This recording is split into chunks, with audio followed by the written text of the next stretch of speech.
Welcome to a couple of bunkies. My wife and I are replacing one of our first big pieces of equipment for our shop. This DeWalt planer has been the heart of our shop. My wife and I have done over 171 videos on our YouTube page. And most of these videos, I'm sure I had to use this planer at least once in them.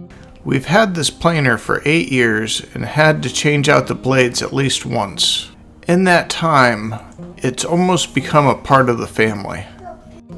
If you look up any woodworking blogs, a lot of times people will say the first piece of equipment that you should have is a planer.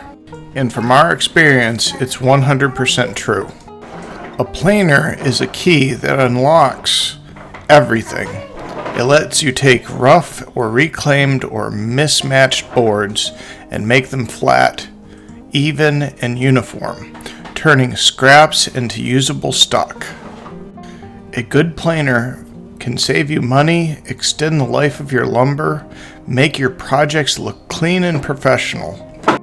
For us, it was the first tool that made us feel like we were really stepping it up, like we weren't just DIYers anymore.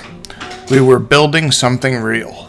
This DeWalt's been through dozens and dozens of builds, from simple gifts to commission projects. It's chewed through cherry, walnut, pine, and some questionable wood pallets.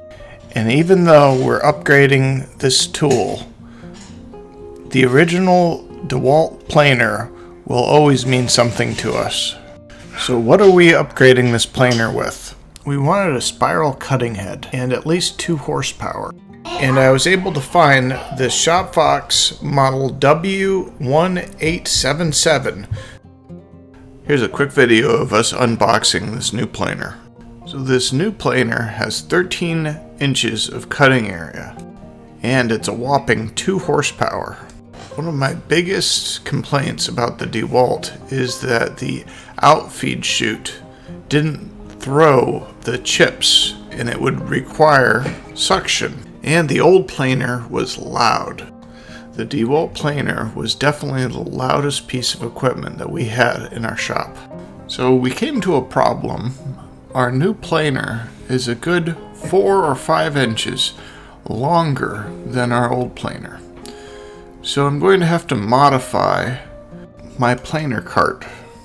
But first we have to unsecure the old planer off of this cart. In fact, you can watch us build this cart in this video right here.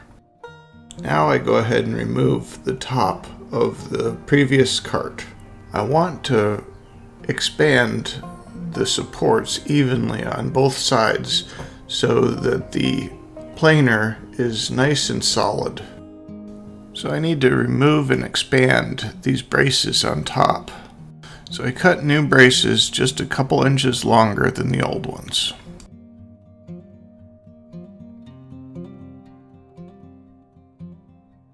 Now I just remove the old braces and install the new ones.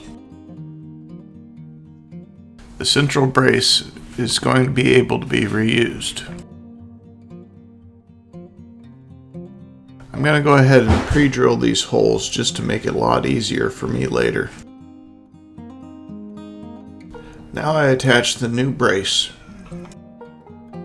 and I do the same process for the other side. Now I remove and reattach that center brace from the other frame. I attach the tabletop, measure and cut new plywood in order to create a good platform for this project. After cutting away the excess of the tabletop, I can set the new planer on its cart. I attach it to the cart with 2-inch screws. Now I can set up the dust collector port and wheel it off into the shop. It attaches with 2 knobs that screw into the frame. Now we had changed out all of our dust collector fittings with Izzy Swan's Quick Locks system. We did this to make it easier attaching and detaching the hoses, and it's been a time saver. So I just need to attach this little adapter in order to go to our quick lock system, and I can start running boards through.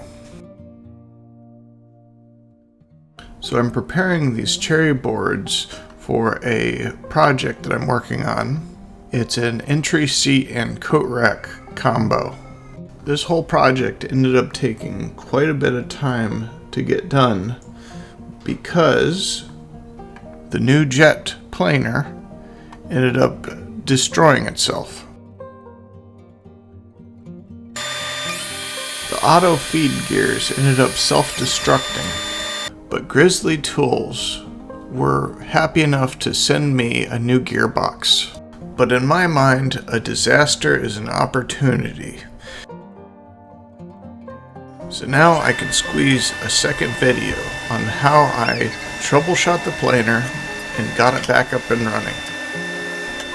So we both must say farewell to a very reliable and wonderful planer that lasted us 8 years.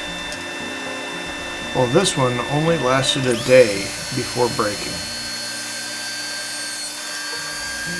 If you enjoy this video, please like and subscribe, and ring the bell icon for notifications on future videos. We also have a merch store where we have made custom t-shirt designs for woodworking enthusiasts. We also have an eBay store where we sell a lot of our projects, including our best sellers, our walking sticks. We'll make sure to include all of the links inside of the description below.